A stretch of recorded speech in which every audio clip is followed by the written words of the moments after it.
Requesting connection. Established. Encrypted. We're live. The show you've been asking for. Advice, technology, and community.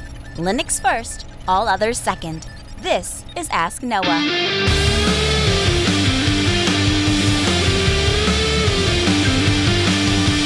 Live from Multispeed Technologies, the Ask Noah show starts right now. This is the show where we came to do all the things on Linux they said couldn't be done and take your questions on how to do the same. The phone lines are open this hour to be a part of the program. It is a free call, 1-855-450-NOAH. That's 1-855-450-6624, or send an email to live@asknoahshow.com. My name is Noah Chalai. I am your host. Delighted to be here with you this hour as another episode of the Ask Noah show kicks off. I have been playing with a program this week that really caught my attention. Now, if you're not a person that keeps a journal or has ever tried journaling, I want to encourage you to do so.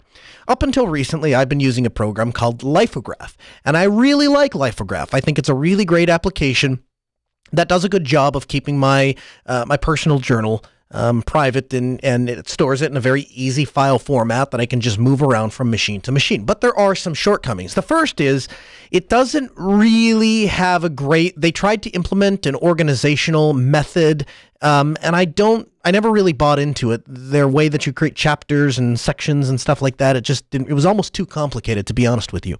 The second thing is, and I know this is going to be a first world problem, it is a first world problem, I am kind of a princess, but I like my applications to be dark themed, and Lifograph, at least in its current iteration, as best I can find, does not have a dark theme, and so it prevents me from using it, in the middle of the night or late at night or early in the morning when I just either wake up or I'm just ready to get in bed because it's just not an inviting interface.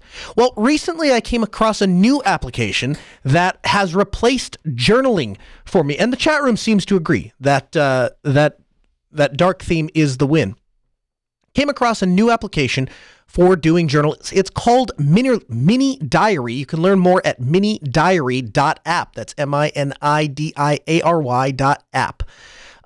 Things I like. First of all, very easy to install. It's produced as a snap package, so you can sudo snap install Mini Diary. That also means, because it's a snap package, that updates are going to be handled for me and be taken care of for me. I like that. It's a very, very fast application. It is phenomenally fast. You click on it, it opens up immediately. The way that they store the information is very interesting. It's not quite as streamlined as Lifograph was, but what it allows me to do is specify a directory in which I want to store the file. The file is then stored.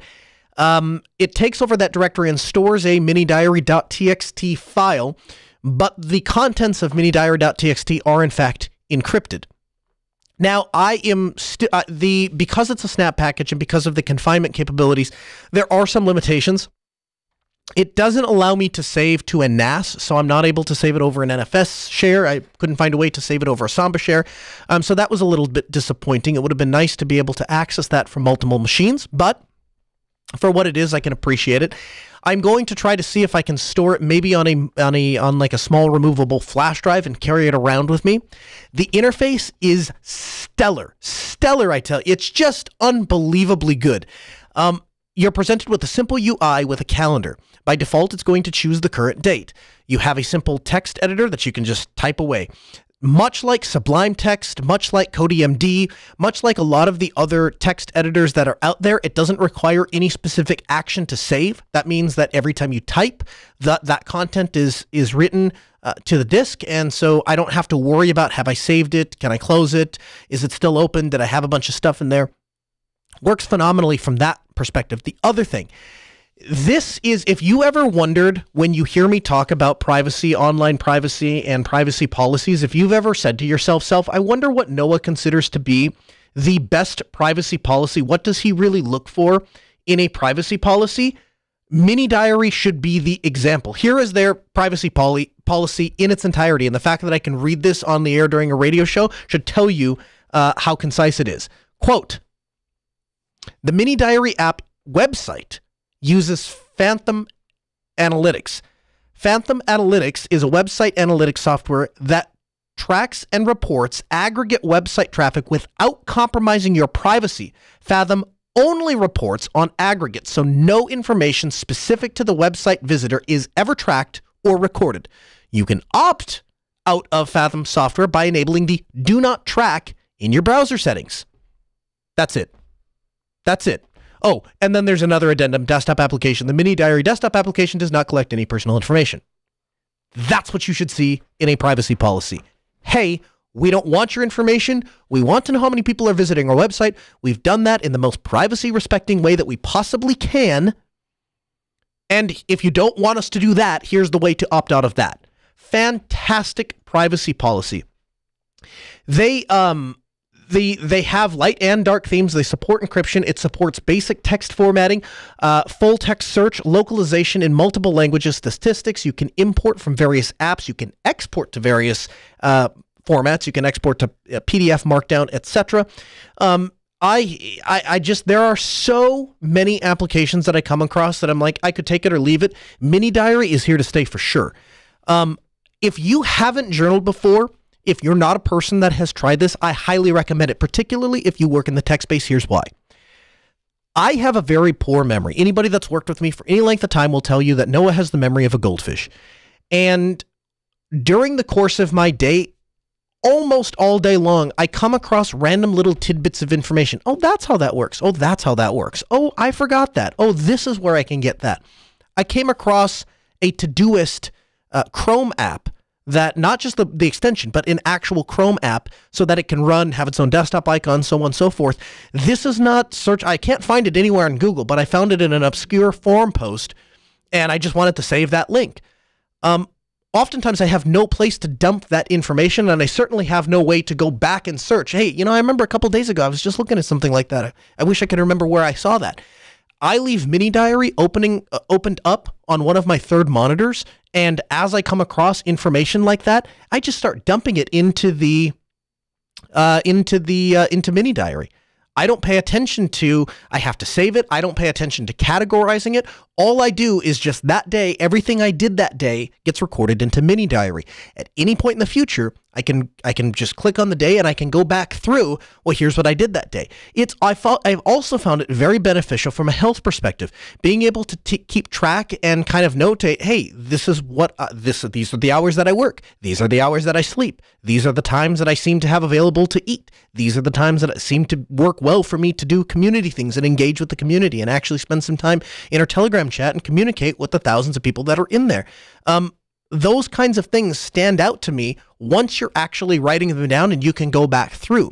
The other thing that I found to be remarkably useful, and I think this is anybody who has not considered journaling should really consider this as a betterment to their life.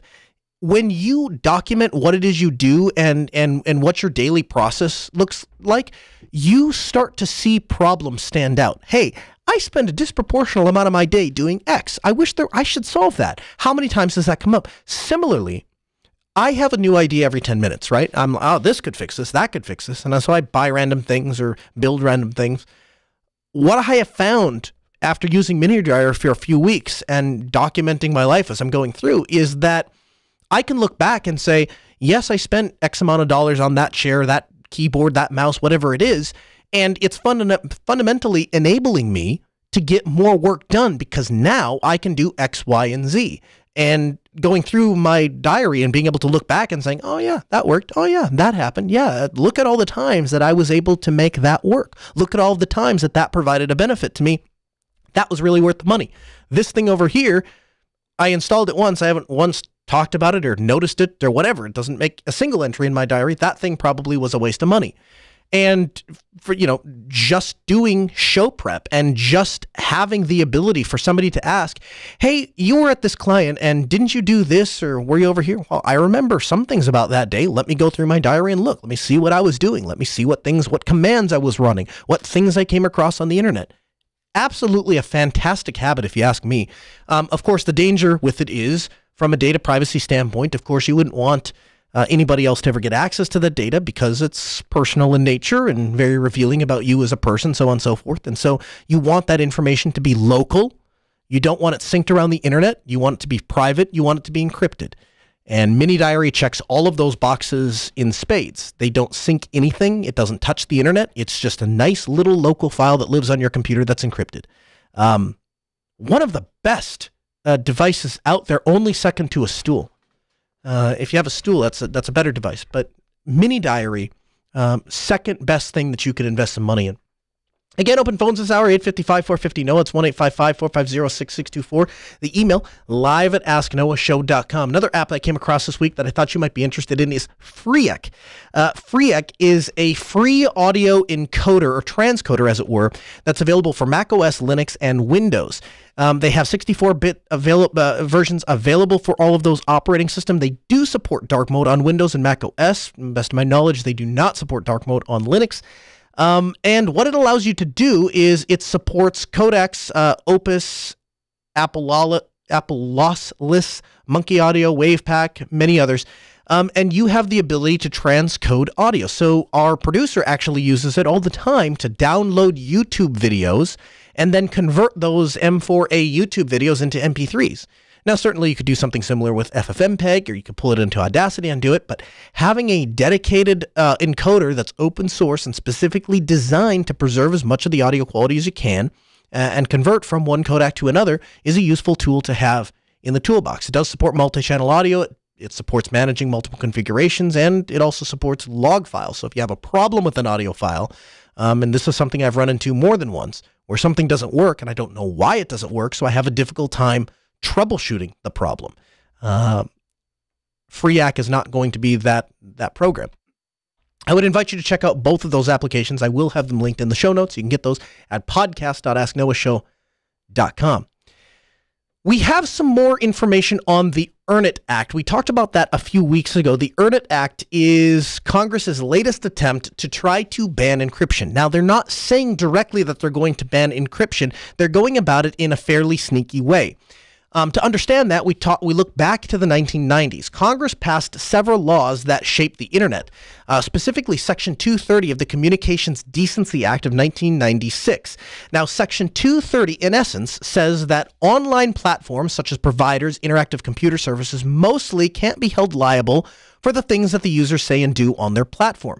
Now, this makes sense. If you're on Twitter and you upload a provocative photo that violates the terms of Twitter, or maybe even violates the law, you as a user can be held accountable for the content that you put on a website. Twitter, however, cannot be held liable for the content that you put up on the internet on their platform. Now, this is a necessary part of our legal system because in the absence of Section 230, nobody would start Twitter. Nobody would start Facebook. Nobody would start YouTube. Why? There would be too much liability associated with it. It is simply impossible to pay people to keep a careful enough eye on what people are doing on the internet as to screen every single piece of content that comes online. The only way that this can be done is when automated algorithms and moderators do find content that they report it to the police. Now, the Communications Assistant for Law Enforcement Act of 1994, commonly abbreviated CALEA for short, requires telecommunication carriers to, I'm skipping over something. The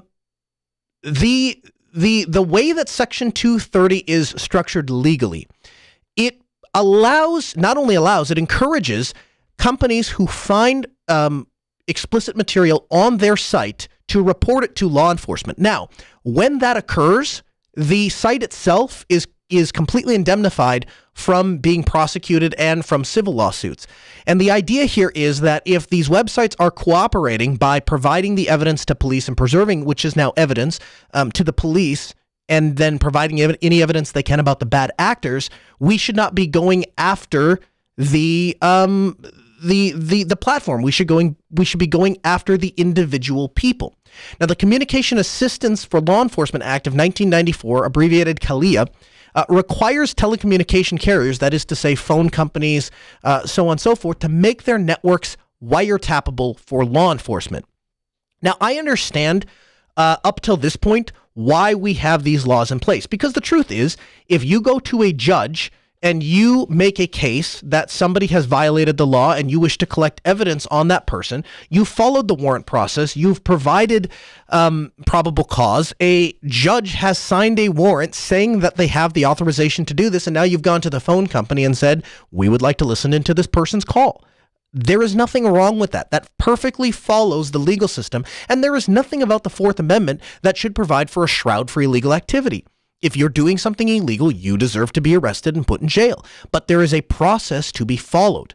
However, that mandate does not cover information services. That means websites, email, social media, chat apps, cloud storage, all of that is not included. It's kind of carved out. And the reason for that is, think about the technological mountain that you'd have to climb in order to provide some sort of a system for every law enforcement officer to be able to access any part of a given technological system. It's not practical.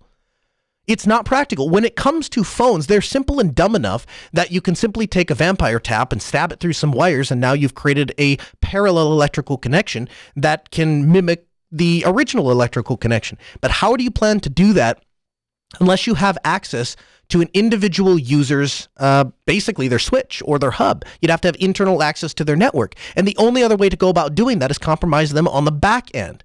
Now, Senators Lindsey Graham and Richard Blumenthal are seeking to do just that. The child sex abuse material, abbreviated CSAM, that is the fundamental driving force of this bill. Now, the idea of this bill is to create a federal commission, an unelected federal commission that will develop quote-unquote best practices for combating CSAM online. Which online services will provide and have to provide or follow, or they risk losing their Section 230 immunity to CSAM claims. Now, again, nothing is stopping these people. Nothing is stopping these people. In fact, there's already existing federal statutory schemes criminalizing CSAM and imposing duties on providers. They already tell these providers, hey, and this is, I believe I have this noted, Chapter 110 of Title 18 of the U.S. Code already makes everything about CSAM a crime. Producing, receiving, accessing, viewing, processing, distributing, selling, you name it. If it has to do with explicit content for children, it's illegal, and it should be. And these people, again, should be buried underneath the prison. I have absolutely no sympathy for these people. But Section 225A goes even further. It imposes duties on the online service providers, such as Facebook, Tumblr, Dropbox, so on and so forth. The law mandates that if they come across CSAM in their services, then they must preserve the evidence and give it to law enforcement. If providers preserve the evidence in accordance with the law, then they're protected from legal liability, and that covers both civil and criminal in both federal and state courts. The problem is Section 230 does not, Section 230 does not keep prosecutors from holding providers accountable for CSAM on their services. It just means that if they're cooperating and doing everything in their power to help prosecute these people, that they have immunity. Now, what this bill is trying to do specifically is force companies to earn their Section 230 immunity. That is to say, we are going to give you a list of things that you have to follow. If you follow it, you will continue to receive the benefits of Section 230. If you don't follow it, then the Section 230 immunity is removed, and you can be prosecuted as a platform for hosting this kind of content. Compliance with quote-unquote recommended best practices is what I have a problem with, because this is going to be decided by a new 15-member commission, unelected people who knows what their motivations are. I could speculate all day, but the truth is I don't know, and you don't know what their motivations are, and frankly, it shouldn't matter. Where this comes back to encryption, particularly end-to-end encryption, is almost certainly going to be the center of this bill. It's going to be the center of best practices. Why? Because any sort of best practices you can come up with in order to identify material that you don't want on your platform, at a very basic level, you have to first be able to see the content before you're able to scan for it and find a match, and then follow all the other steps. If the content is encrypted from the get-go, this entire bill would really do nothing. You can go ahead and come up with the best practices, but if all the content is encrypted, you can't really apply most of the best practices, at least none of them that would be any use in tracking down an individual that is committing a crime. The commission would include at least 4 law enforcement reps, 4 tech industry reps, 4 reps of child safety organizations, and 2 computer scientists and software engineer experts. Notice that there is no mention of representation of the citizenry. There's no representation of the users. There's no representation from the ACLU or from anybody representing civil liberties. We are not concerned about your First Amendment rights, about your Fourth Amendment rights. What we're concerned about is creating a new tool that allows the government to bypass or force companies to bypass encryption in order to keep their immunity in Section 230. So I'm going to cover this from time to time because it's just disgusting that every time we turn around, there is another bill that is trying to remove a person's ability and trying to hamper the privacy tools that we have gained in a post-Snowden world. Nobody used encryption back in 2008, 2007, 2006. Nobody cared. And what happened after Snowden released the documents that he released is we learned how important encryption is and how every government agency, not just the U.S., but governments abroad, the Five Eyes as it were, are going to take advantage of the fact that people don't use encryption so that they can get access to customer data and so that they can get access to your data and really so that they can't be locked out of anything. So I would strongly suggest in the most strongest possible terms that we fight this bill and we fight anybody that supports this bill. In other news, Elizabeth Warren, who has since dropped out of the presidential race, has open sourced all of the software that her campaign has been using. Their campaign organizers noticed that the onboarding process, for example, for new volunteers needed a more personal touch than a system that they were using that came off the shelf. And when a new volunteer signed up, they would only receive an automated message. So the team built this tool that they called Switchboard. And Switchboard made it easy for organizers to personally reach out to volunteers as soon as they signed up for the campaign. They also had projects that included an automated message system that sent location-specific events emails to volunteers and a back-end tool for synthesizing different streams of voter data. There was also a app or a software platform that they were using that used peer-to-peer texting that sent texts for 1/32nd the cost of what it would cost with a traditional commercial vendor, saving the campaign over $500,000 over the course of just a couple of weeks. And they released all of this stuff up on GitHub after she dropped out of the race. So whatever your view on Elizabeth Warren and her politics are, this is a very, very cool thing that she has done. And she is truly giving back to the technology community and the open source community and allowing the next candidate that comes up that wants to run for office to take advantage of some of these very powerful tools that a woman in her position had the money to fund, had the connections to build, and now they're available to everybody. If only this could take off, oh my gosh, it would be so great. A article that we're going to have linked in the show notes. It's a little too long to dig into with any meat, and we also have some guests that we want to get to this hour. But there is an article titled "Who's Most Responsible for Your Data Privacy Protection: Government Companies or You?" And they cover the fact that 2019 was dubbed the worst year on record for data breaches and risk-based security in their Q3 report. By the end of the year, we had endured over 15.1 billion exposed records of personal information. That's a 284% increase from 2018. Now, you might say to yourself, well, I just use big companies that take security seriously. I know they take security seriously because they send me an email once every 6 hours to let me know that they're taking my privacy seriously. But Facebook is included in this. Capital One is included in this. Adobe, the American Medical Collection Association, they all suffered data breaches back in 2019. 350 million customers in the last year alone were the victim of cybercrime, and nearly 46 million consumers were the victim of identity theft. They define the role of government and actually go through case by case. Again, like I say, it's a little bit too long for us to cover in depth on the show, but they go through and define case by case and what role the government played, the corporation played, and what role the user had to play. So, for example, in July of 2019, the Federal Trade Commission fined Facebook $5 billion for deceiving users about their ability to control their privacy and their personal information, violating a 2012 privacy consent decree. And now this was the largest fine ever issued in the history of a company that they had to pay for violating consumers' privacy, and one of the highest penalties ever imposed by the U.S. government. As it relates to the role of the corporation, within the last year or so, Apple has incorporated privacy as a central feature of its product offerings with its own dedicated page. Apple describes the measure to which the company goes to protect its users' privacy, yet some critique the tech giant for touting data privacy while also enabling bad behavior by third-party developers on its platforms. Additionally, Apple has notoriously been in battle with the FBI over refusing to lock iPhones belonging to terrorist suspects, sparking national debate over what information should be available to law enforcement. It's important to note that Apple, while it's true that they made a very public debate on standing their ground not to unlock the iPhone for the FBI, very willingly gave the FBI all of the users' iCloud data, which is essentially a duplicate of what's on the iPhone to begin with.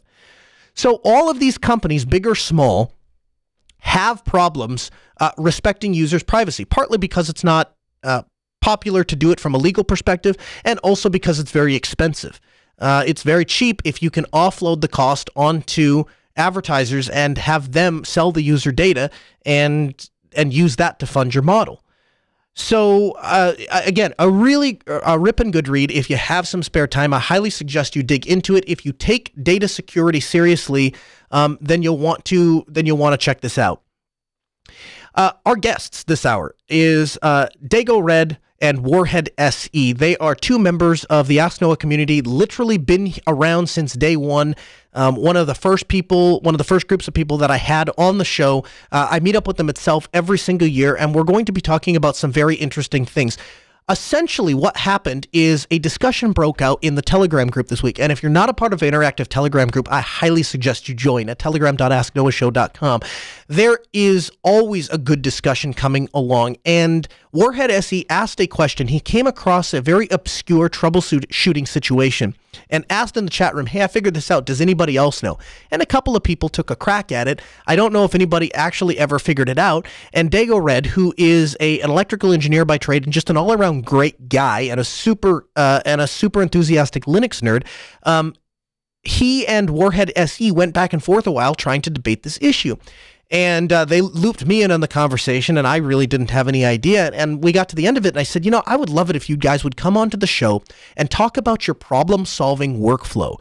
Because the way that they address this problem and the way that they go about the process of solving the problem is something that I find very valuable. I've asked WarheadSE on numerous occasions to help me fix a problem, or at least wrap my head around a problem.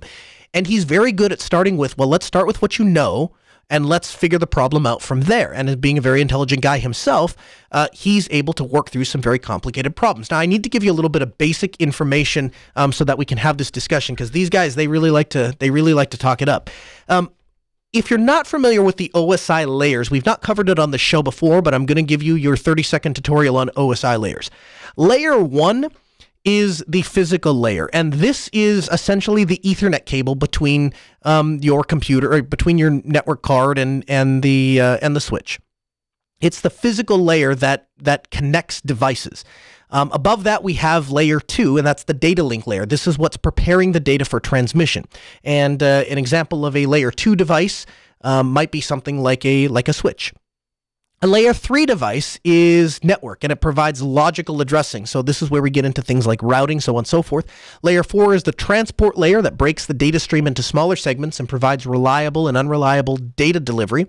Layer 5 is the session layer, which initiates and terminates the session with the remote system. Layer 6 is the presentation layer. It encrypts, formats, and compresses the data for transmission. And finally, we have layer 7, which is the application layer. This is what provides the user interface to send and receive data. Now, why am I explaining what this model is and how do you apply it in real life? We use the OSI layer anytime we're troubleshooting network things, because the OSI layer gives us an idea of where to look. If we can identify something as a layer 1 problem, we don't bother trying to adjust the IP address or the subnet mask. No, it's not a layer 3 issue. We have an Ethernet cable that has a clipped end or a wire that's broken. And so we don't bother looking at trace route. We don't bother at looking at the IP configuration, anything like that. No, we're paying attention to the physical cable. And it's important that you understand where to look. And so the OSI layer and the OSI model can be a very effective tool at troubleshooting. MAC addresses, for example, are a layer 2 address. It can't transition a layer 3 device. And so this is why when you get those calls from a Microsoft call center and they go, your MAC address was found and it was seen to be using for malicious activity, you can just tell them, no, that's not possible. My MAC address is on my local LAN. It doesn't transition my router. My router is a layer 3 device. My MAC address can't leave it unless there's, special software to transmit it. But by default, the TCP header packet is not going to include the MAC address. It's just not. Switches are traditionally layer 2 devices. There is such a thing as a layer 3 switch or a multi-layer switch. As you might guess, they do a lot of the same stuff that routers do. Both can support both routers and layer 3 switches can support routing protocols. They are able to inspect incoming packets, for example. They can make dynamic routing decisions based on the source and destination. The advantage of a layer 3 switch, and it's weird that more networking questions have never come up on the show, since I spend the majority of my day fixing networks, and weirdly enough, we don't talk about it very much. One of the things that comes up to clients when I pitch them a layer 3 switch is they go, well, why do I want that? I already have a router. What do I need a layer 3 switch for? And the main advantage of a layer 3 switch over a router is in the way that those routing decisions are performed. A layer 3 switch are going to be less likely to experience network latency, since packets, they don't have additional steps. They don't have to go through a router. They're just going from one switch port to the other. So with that understanding of the OSI model and how we use it for troubleshooting, I'd like to welcome DagoRed and WarheadSE into the Ask Noah show. Welcome, guys. Thanks for taking the time to be here.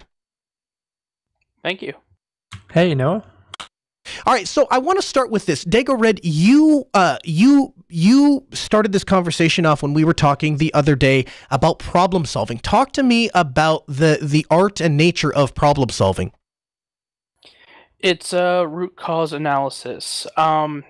Basically, you can solve a problem now, but it may come back, kind of thing. But when you actually solve the root problem, the root cause may be actually a lot simpler to solve than trying to handle some of each individual symptoms that you see, as well as it's a permanent fix to keep a problem from reoccurring. Now, Warhead, I guess let's start at the beginning. You were working on a situation for a friend or for work, and you came across a situation. Tell me about the problem that initially sparked this discussion. Yeah, so I had a coworker pose me a quick question, and they were asking, has anybody ever seen this happen with their router? And it's a very common model for our company, as well as some of the members of this community. I'm not going to mention it particularly. But they asked, have you ever seen this happen? Every 2 to 4 hours, for some reason, both ports on my router flap. What he meant by flap is he would lose network for about 10 seconds. I don't know why it's happening, but it happens more often when there's more traffic, but it always happens at least 6 times a day. And and so when you posted this question in our interactive Telegram group, there were a lot of people that said, well, have you looked at the logs, and have you looked at this, and have you SSH into that, and he said, nah, I didn't do any of that. I knew what the problem was instantaneously, right off the top of my head. What was the mental process that you went through to solve this problem? Well, actually, I didn't know it right away. The first thing I did was, okay, let's start at the ground up, right? As you mentioned with the OSI layers, right? We're going to start at level 1, we'll go up to level 7, and we'll figure out where we need to care. So my first question was, okay, so that's your device. What's attached to it? And they tell me, it's a modem and a switch, one to each port. Okay, cool. What kind of cables are you using? And they say, oh, well, I'm using these nice, high-grade, pre-manufactured, shielded, foiled, twisted pair cables. And I went, okay, great. That sounds like you went and got some really nice equipment. Yep, I think so. So why was my next question, why do you use those cables?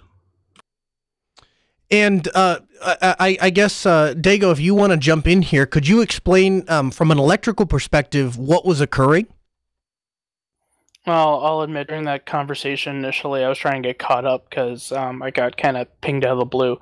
But what was occurring was basically was a grounding issue. Some of the noise on the ground was just it was tricking the cables, tricking the signal to figure out what port is it coming from. And at a certain period of time, the signals that's coming in, it gets kind of mixed up. It's checking clocks, and when things get too close for comfort, it'll just go. It'll treat it kind of like a hub with a packet collision. It'll just say, "Nope, time to reset." And then when it goes to reset, it'll try to clock in and try to get each symbol or each signal trying to clock in for whatever data connection's coming in to see what's the proper stream it should be looking at.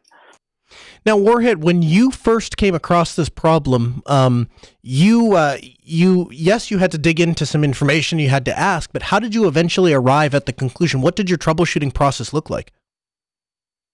So my troubleshooting process was literally, okay, first off, it's a device and these ports keep resetting. I could go, okay, let me get connected. I can SSH in, I can look at the logs, I can see what's going on, but I've done physical cabling and I've worked with some form of electronics or another enough times that the first question should be what's plugged in. Because anytime you connect to things with wire, you have electrical connections going between them whether you like it or not. So when I heard the ports keep resetting, my brain goes, I might have seen this one before. Well, the moment I said, what cables are you using? And they said, oh, I'm using shielded twisted pair. Okay, this is good stuff. Great. There's a problem, though, that everybody forgets, is that prefabricated, high-end, shielded twisted pair actually connects the grounds of the units that it's plugged into. So that base that Will was talking about, that is based off of the ground that the controller sees inside of the switch and the router and the modem. When that ground starts to fluctuate all over the place because you've got a bunch of people using it as a reference, but no way to actually say this is zero because it's not actually common, they get confused. They don't know which way is up or down anymore because there's so much noise on this common line that everybody is using as a reference point. When I heard that he's using those prefabs, I knew, oh, I see what the problem is. I knew it right away. My next question was, okay, did you ground your router, switch, and modem? Well, no. The power supplies have 3 prongs. Okay. Knowing the model that this person has, quick question for you then. If the power supply has 3 prongs, does your device have a barrel connector? Now, for anybody that's listening, this is very straightforward, but Will, what's the difference between a 3-prong NEMA connector that you would get on a commercial switch and a prosumer that with a barrel connector? Barrel connector is only going to give you DC, and it's going to be positive and, well, ground. Right. In this case, negative, right? It's not actually transmitting raw ground up the line. Your power supply, the converter brick, has it, but your device doesn't get that through the wire. Correct. It attempts to in the absence of a tied earth ground, which works as long as it stays within that device. Right. But now let's connect 3 of them together, and we're going to connect that outer quote-unquote ground that they all think is earth together. So now we've got 3 separate power supplies across 3 separate devices, all making a little bit of noise because they're high-frequency electronics, and now we might have a problem. Let me ask you this, Will. Can you explain what differential signaling is and how it relates here? Yeah, sure.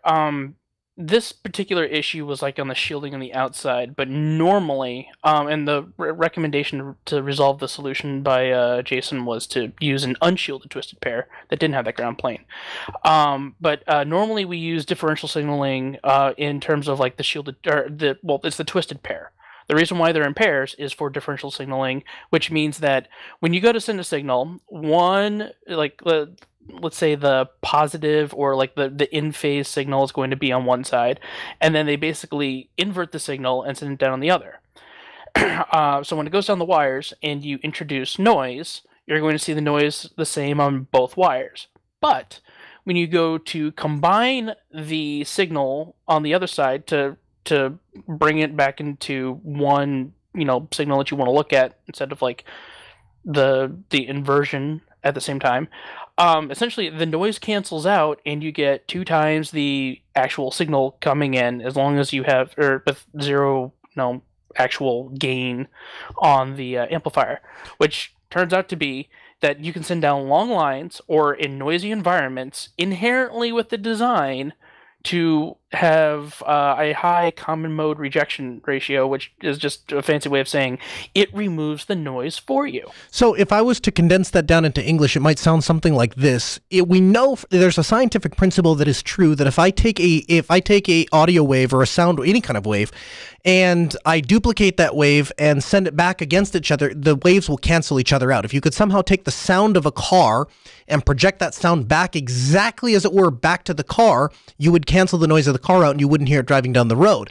What we're doing in this... actually, with that, noise canceling headphones actually work on a similar principle as differential signaling, differential amplification, which is what they do is they use destructive interference on that, which is when you hear noise like a jet engine while you're on a plane, what it does is it actually takes the signal with the microphone, flips it, and then you're actually hearing the exact opposite, the exact inversion of the signal coming from the jet engine. Mm-hmm. And what happens is on your ear, it's canceled out.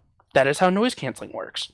Right, and so a balanced audio cable in the audio world works very, very similarly. We're going to send a signal down one wire. We're going to send the same exact signal down another wire, because the noise will be essentially what we're doing is we're creating an antenna.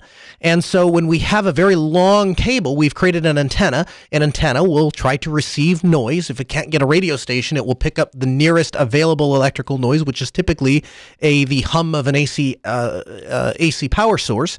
And when we get to the end of the cable, we invert one of the wires and then combine those signals back together to cancel out the noise, thus creating a cable that we can run for 100 feet and not have any buzz. Exactly. That is perfect. Okay, so now there's going to be a couple of people in the audience, and they're sitting there and going, man, you guys I thought this was a Linux show, and you guys have totally lost me. I don't know what you're talking about, and I have no interest in electrical engineering. But the truth is, this completely perfectly ties into Linux in a lot of ways, because how Warhead went about solving this problem, as you said, root cause analysis. He looked at what the actual cause. He understood the problem.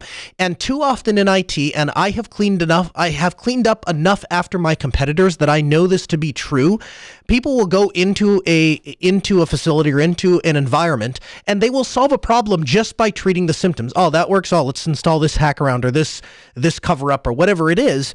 They've not solved anything. They've just hidden the symptoms from the user.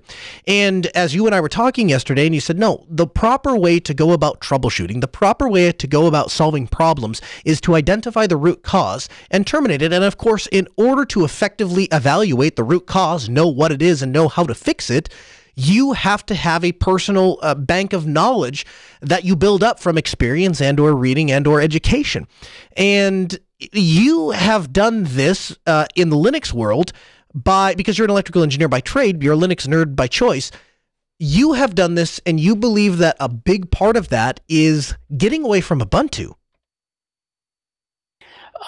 It's helped out. The most recent set of talks I've done with Jason, both at Self and GitLab Commit, was on using Kubernetes on a ARM-based cluster, and we had to build our own containers and that kind of stuff. And the only way that we could simply make that work and to have proper package management is because of the simplicity of the underlying system that Arch provides, where it is upstream friendly and you get your hands on what is raw Linux. So I could see what they're doing on a different distro, and it's like, oh, I can apply it to Arch Linux because it's simple there. And there really isn't that much type of specialization in terms of configuration that's gone on with different applications.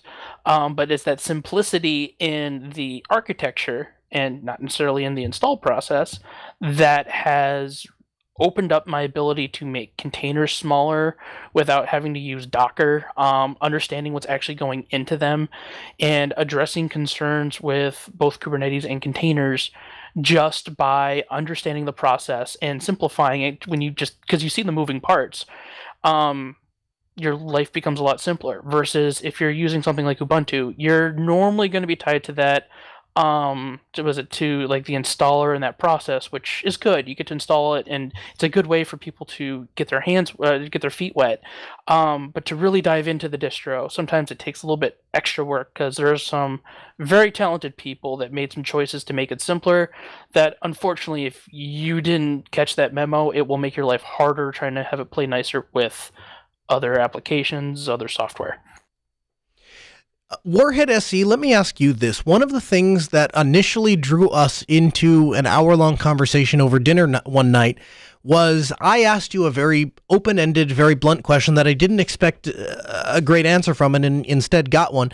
And I said, how do you go about learning or teaching yourself about technology? Because it seems like every time I ask you about something, you're like a walking encyclopedia, and you just go, oh, well, here it is, blah, blah, blah. I said, how do you do that? And you gave me a very interesting answer about imagining technology in your head and starting from what you know. Explain that.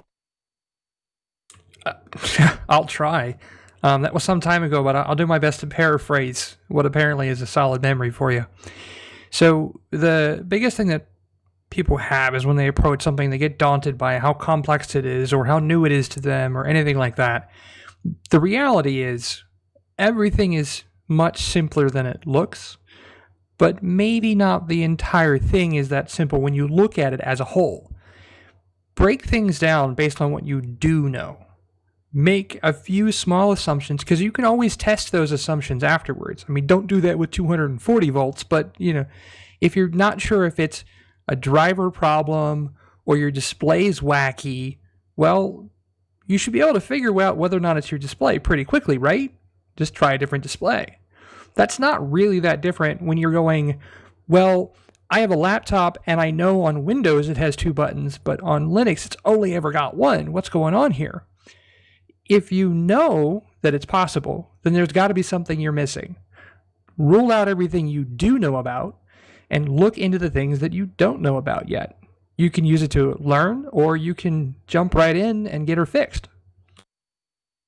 Dago, if you were going to leave people with one piece of advice in continuing to explore technology and coming up with more effective troubleshooting strategies, what would it be? Learn your basics. Surprisingly, the only reason why I have a really good background in like diagnosing stuff is because it isn't because I have parents and grandparents that are engineers. It's because they taught me how to be a really good technician first, and just to look at some of the details and just ask questions, because sometimes a dumb question can turn out to be a really simple and smart answer for a complicated problem. I like that. And, the truth is there is no such thing as a stupid question. I teach classes from time to time, and I always tell students, there is no such thing as a dumb question. There are just ineffective teaching methods. What doesn't work for you, just because something works for other students doesn't necessarily mean it works for you. We all learn differently, and there's nothing wrong with that. How about you, WarheadSE? Where do you see the disconnect in the Linux community as far as exploring technology and bettering people to understand the underlying technology and understand what it is they're doing? How can people improve and get to explore technology at a deeper level? You know what? I kind of just slightly correct you there. I don't think that it's a drawback of people not digging into things. I think it's much wider than just the Linux community. But within Linux, start with what you're interested in. Find something that strikes your fancy, and look a little deeper. You'd be amazed how many things you've touched before and never knew. When you start to learn how those things go together, you can apply it to many other parts of your system, whether it's how to change the graphics, or physically change the graphics card and remember to change the driver so you can actually get a display when you come back, right? These are simple things individually, that are made up of complex parts. Look at everything, break them down, walk through them. You will end up understanding it and being able to do it twice as fast the next time around. I have a quick example with Ansible if you want. Yeah.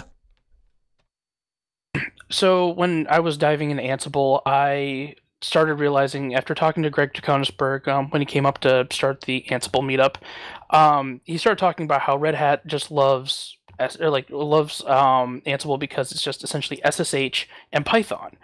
And when you look at the Python, when you look at the Ansible config library, you start realizing, holy crap, they literally are using the stock config library.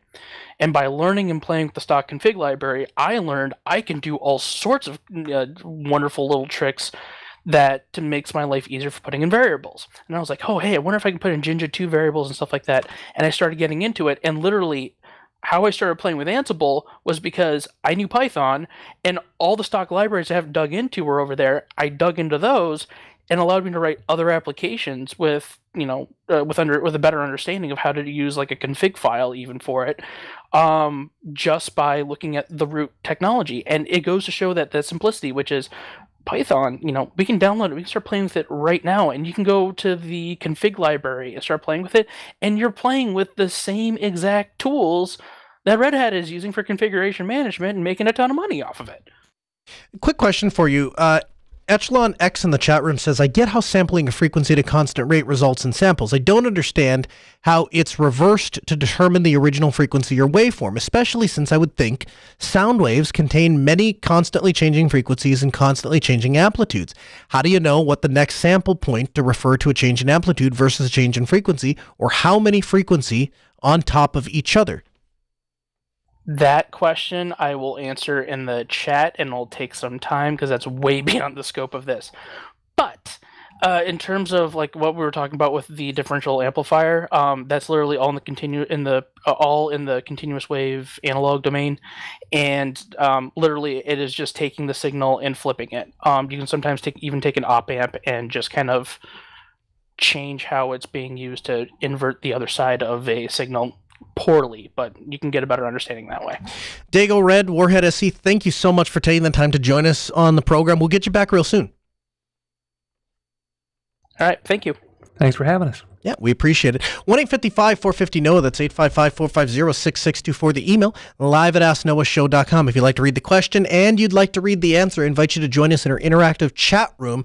That's Ask Noah Show in Freenode. You can join. I'm in the chat room every single week. I have it up on the screen while I'm working during the week, and of course we have it while we're doing the show. You can write in at live at AskNoahShow.com. We'd love to take your feedback at the end of the show. Denver writes in and says, Hi Noah, congratulations on your show. I recall in one of your very early shows you demonstrated your father's setup, especially the practice management software you installed for him that is open source. Can you please send me a link to it? What is the name of it? One of my friends wanted something open source, and I recalled your show earlier. Keep up the great work. Cheers, Denver. So the software that my dad's clinic is using is called OpenEMR, and I really like it. It's very, very good for what it is. Does it have all of the features that your Epic software might have? No, but it is a practice management software that can fit clinics, hospitals, the whole 9 yards, and I would suggest you check it out. They are also desperately in need of funding. So if you're going to be using it, or if you have a relative or friend that's going to be using it, I'd suggest maybe making a contribution to them, as they are continually trying to seek the upper levels of certification so that it can be used in places without taking a hit from Medicare, which is a long way of saying the government penalizes you if you don't use software that they approve of. And so because it's open source, they have to come up with that certification process by themselves. Well, not the process, but they have to go through the certification process themselves, and it's very expensive.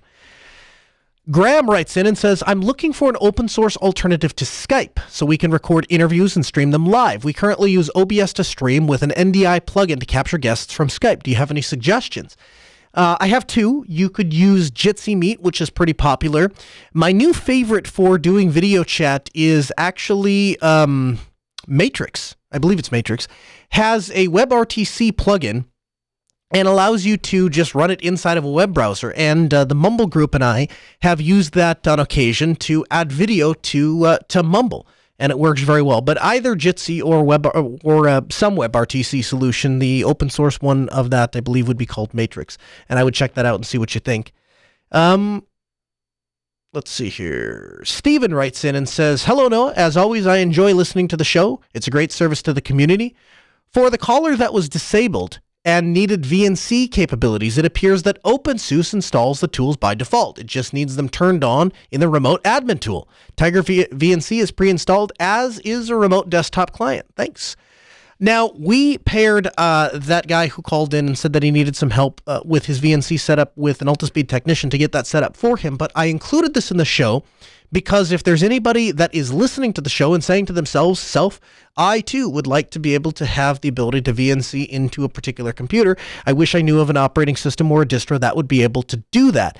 And so I just wanted to include that OpenSUSE is a distro that has that capability. Also, to note, if you were to head over to linuxdelta.com and you were to sort distros by desktop distros by the most rated, what you would find is that the most rated distro is OpenSUSE with 95 reviews and second only to Linux Mint.